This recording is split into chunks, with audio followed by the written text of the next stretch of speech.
and welcome back to my channel. As you guys know, I'm a full-time student and right now I'm dealing with midterms. I've done a lot of school-related videos in the past. You can check them out here. I'll put them in the playlist. But I've gotten a lot of requests on how I get good grades and how I can be a better student. So today I'm going to give you 10 tips on just how to do so. First tip, go to class. Then when you're there, be on the lookout for hints. Teachers and professors hint what's going to be on the exams. All the time they'll say like, this will be on the exam, like straight out say it, or they'll repeat it several times. It'll take up like 4 slides in their presentation and they'll spend like 45 minutes talking about one concept. You can sure bet that that will be on the test. Make note of that, study it, and that way you can ensure you're studying the right material. With their guidance, you can make better study notes, spend your time studying the right things, and be better prepared for the test, and in turn do better and get better grades. With that, study smarter, not harder. So start with the material during a study session that you don't know. Spend your time studying that. Then once you've mastered those concepts, at the end, review the concepts that you know well. That way you reviewed them, they're in your mind and you can do well on the test, but you focused your time on the material that you don't understand. A lot of people will stay in their comfort zone and study the material that they already know really well and spend hours doing that and then not do well on the test because they missed out on all the concepts that they were afraid of or didn't spend time studying. If you already know it, don't waste your time doing it because you'll already do well on that portion of the test. You need to focus on the material that you don't know. Take this tip from me. I'm a university student and I've definitely pulled a few all-nighters in my university career. I'm in my 3rd year, so 2 out of the 3 years is not so bad. But don't do it. It's not good for you. Your body hurts after. Like, you're drinking caffeine, you're not sleeping, the quality of your work is not good. Just plan ahead. Use an agenda. This is mine. If you want to know how to plan out your agenda and like what I do for organizing myself for school, you can check out the video up there. You can just click the link. So use a planner, plan your time wisely, and make sure you give yourself a ton of time to do all your assignments and studying for tests. Especially for tests, don't pull all-nighters because you won't be, like, your brain won't work well to then take the test. So you're just screwing yourself over. Don't do it. Don't do it. Plan your time accordingly. It's scientifically proven that you will remember your notes way more if you write them out as opposed to typing them. I know it's more convenient to type your notes in class, so if you type them first and then want to rewrite them, that could be an effective way to study as well. But the notion of actually writing out your notes will help you remember them a lot better. Also, if you just want to like doodle on a piece of paper and like write out, okay, there's 4 concepts for this, and just keep repeating the 4 steps and just like write them on a piece of paper roughly. Do that as well. It helps your brain remember them. Grab a friend, grab a family member, grab your dog, and explain a concept to them that you're currently studying. This will really test your knowledge about what you actually know after you've been studying. So after a study session, go to your mom or go to your dog and explain to them what the concepts are.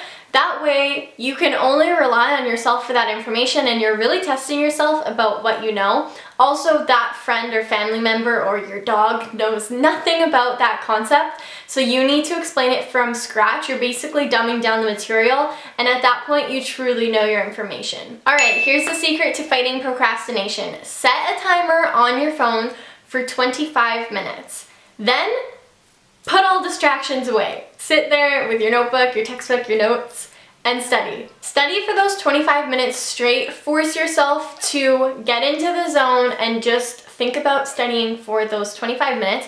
Actually, you should write a to-do list before you start. Then, once those 25 minutes are over, set a timer for 5 minutes. You can take a break, go on Instagram, go on Facebook, get a snack, relax for those 5 minutes, and then when those 5 minutes are up, do not press snooze. Set another 25-minute timer and get back to work. So studying in 25-minute increments, you can even do like up to 45, I'd say, is a good amount of time. More than that, you'd probably get distracted. But studying in those smaller increments forces you to get the job done in those time periods. You can relax a little bit for those 5 minutes and then you get back to work. So make studying a less daunting task, because if you plan to sit there for like 3 hours straight and do work, you just get overwhelmed and you're stressed and you just feel like you don't have enough time. But with the timer, I find it's almost like a challenge for me. It helps motivate me to like, okay, I only got 15 minutes left in my study period. Let's get through these next 3 concepts. And then it kind of like is a game to me. I don't know how it works, but it just tricks me to studying more efficiently. So I work faster and I work with less distractions. So I'm fighting procrastination. This next tip is my favorite and I only started doing it this year. Find a like-minded study partner. And that means sitting at the front of the classroom. I guarantee you the people that sit at the front of the classroom are the students that are getting the best grades and the ones that you want to align yourself with to work together in this class. If you sit next to someone who is just as motivated as you to do well in that class, then you will kind of feed off each other, you'll motivate one another. You can ask each other questions in class if you don't quite understand a concept. They will be a good resource to like ask questions to. As well, you can exchange phone numbers, text each other when you're doing homework if you don't quite understand. If you need clarification for an assignment, that's a great resource. And they will make a great partner for that group project. My friend at work told me this quote, "Success breeds success." And that is very true in this scenario. If you want to be successful, you gotta surround yourself with successful people. So therefore, sit at the front of the room because that's where you'll find them. And you can be successful in that class by surrounding yourself with students that also want to do really well too. So this is my biggest secret of them all. Keep track of your grades. So I'll let you in on a little secret of mine. So I've never really said where I go to university. I don't know why, I just like my privacy, but I go to Ryerson University. I'm taking business management there, and I love it, by the way. But on the Student Services website, I will leave a link below. They have created an Excel sheet for me that I have downloaded and saved to my desktop. I did this in first year of university, and in this Excel sheet, it's like broken down into like these columns and rows, so you can take your course outline that you get at the beginning of the semester. This is what I do, literally the first week of school. I will take my course outline that says the breakdown of my grade, so quiz 10%, midterm 30%, group assignment 10%, and then final exam 50. I don't know, that's a pretty harsh breakdown, but whatever, that's just my example here. So you can put in the weights of everything and all the assignments, and then it'll calculate like your GPA points. You can also input all your grades from your first, second, third, fourth year, whatever year you're in. By semester, you can put in the course code and the grade that you achieved. This particular Excel sheet is converted into like our grade point scale. So our highest grade is an A+, which is a 4.33. If your school goes off a different grade point, you can probably create an Excel sheet on your own, but this one's just nice because it has all the formulas in it for you. So I use this to help motivate me and also keep track of my grades. I will input the marks that I want to achieve in a class, and then when I actually, like I kind of set that as my standard, and then when I actually get my grade back for each assignment, I'll update it with the correct grade. If I do better than what I planned for myself, that's like a kudos pat on the back to me. But if I don't, then I have to adjust the other grades for the other assignments or tests or whatever accordingly. So let's say I didn't do so well on the first assignment, I did less than what I wanted to do, then for the next test I have to do better than what I had planned to do in order to keep the grade point at the bottom where I want it to be. And this just kind of helps to motivate me. A lot of people might get overwhelmed by doing this, so do this at your own discretion, but for me it's a motivation tool. That way I know that I want to get an A in every class and this is just kind of like I can keep track of the grades that I need in order to do so and to achieve my goals. So your profs and your teachers are there to help you. They are there because they want you to succeed, they want you to learn, except for the evil ones, but we'll just take them out of that scenario. So for the most part, they are on your team, so don't feel bad to go ask them a question, to go inquire about an assignment, ask for clarification. Also, if something doesn't seem right with one of your grades, email them or go talk to them, go to their office hours. to inquire. The worst case scenario, you just develop rapport and you develop a good relationship with them. In the end, you're doing it for your own grades, so you don't need to feel embarrassed to go ask the professor a question because you're only going to benefit yourself. If you ask and you don't get what you asked for, you don't get it. If you don't ask, then you're automatically not gonna get it. Do you know what I mean? This past semester, I had a class that had a participation grade. I went to every single class. I'm the girl who sits in the front and raises her hand. I always participate in my classes. That's another tip to doing well, participate in your classes.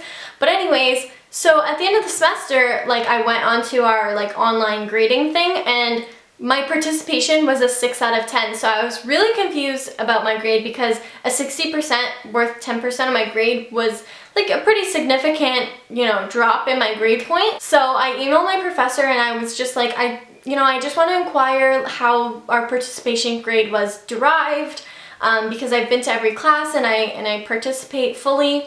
And she emailed me back like instantly and was like, oh my god, sorry Rachel, like big mistake. Like she knew me by name. She knew who I was. Like I guess she just inputted the wrong mark. I don't really know. But she was like, oh, I'm so sorry, like 10 out of 10, you got 100. So because I asked, I got 100%, but like if I didn't do anything about it, I would have just got a 60. This next tip is if you're in a time crunch, I really recommend that you should go to your notes first, study what the professor talked about in class, because obviously they highlighted those points. Those are probably what the midterm or the exam is going to be made out of.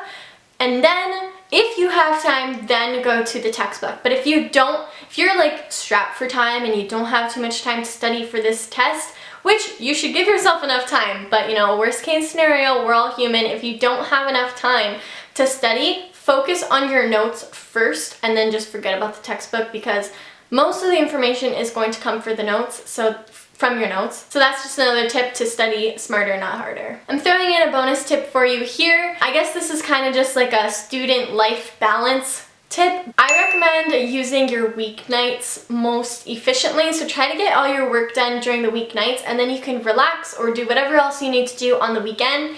I know as a student, we all have busy lives, and so it's usually a better use of your time to get things done during the week. Force yourself to do that, and then you can have your weekends to work like I do, or to hang out with your friends and have social life, and that's great too. And you just have a better balance of school to life balance.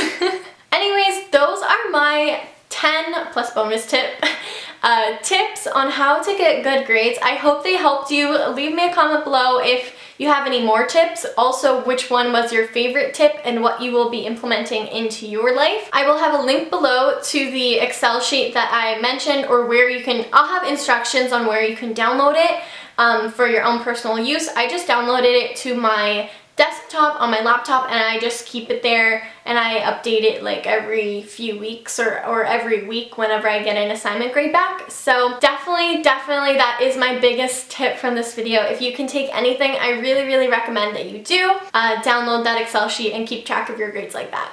But anyways, I hope you guys all enjoyed this video. I will talk to you guys in my next one. Bye! Good luck studying. Bye!